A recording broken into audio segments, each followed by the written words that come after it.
अरे पहलवान तो बार चलावेला, ओके बार के न्यूज छपल बा। पहलवान तो लड़की नचावेला। तनी दिखावा था। ये तो पहलवान जनता के धोखा दे रहल बा। हे सुना ताड़ू, खबर तो पक्की बा। अच्छा बिल्कुल पहलवान ही खेल खेलता।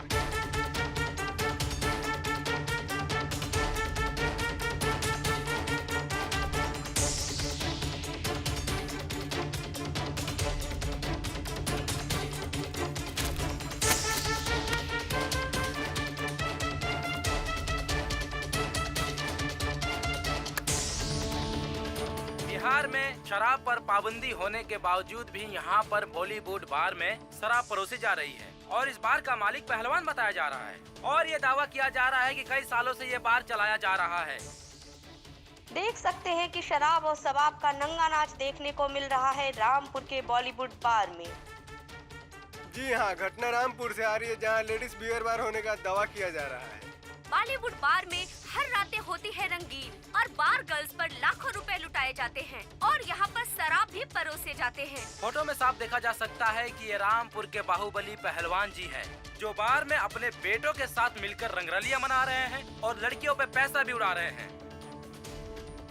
बाहुबली पहलवान जी की जीत सुनिश्चित मानी जा रही थी विधानसभा चुनाव में, लेकिन इस फोटो के बाद लगता है कि समीकरण बिगड़ता हुआ नजर आ रहा है। अब जनता किस ओर जाएगी ये देखा जाएगा।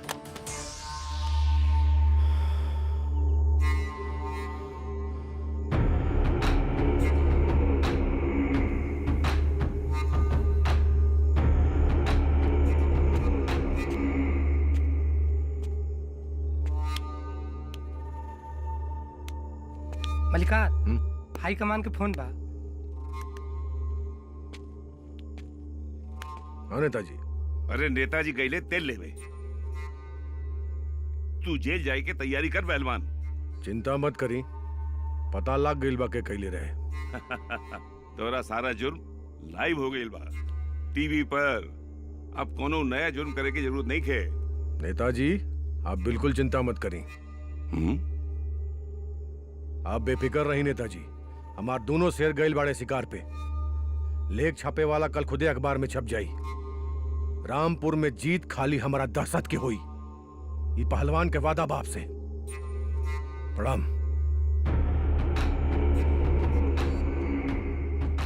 सर! सर! सर! सर! सर! सर जी! हाँ भाई। सर! सर! सूरज सर! का भाई सूरज के? सर सूरज बाबू के! सूरज बाबू के! अरे बोल ना। अरे फोटो तो रामपुर एडिशन में छपल हनु, अभी तो पूरा बिहार में छपी। लो का भाई मोबाइल ऊपर छूट जाई लेके आई। लेके आओ तुम।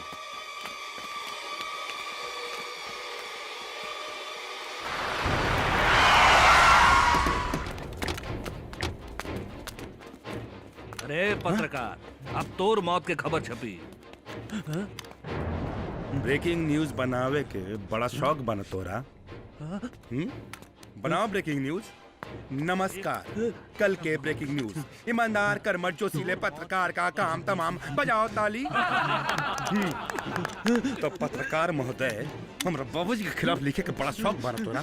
अब तो हमरे कमर के और ना तोर कलम चली और ना तोर सांस चली। अब पहलवान के करतूत पूरा हिंदुस्तान में छप गइल बा।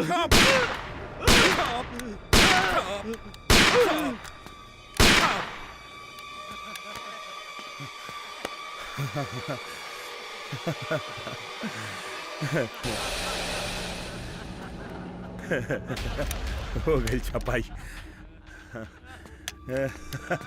चलिए भैया।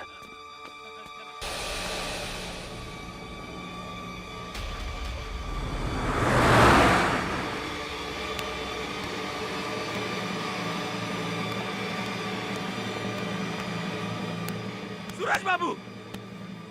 सूरज बाबू! पहलवान के हाथ में सब सूरज बाबू के गोली मार दे। संध्या! संध्या! संध्या!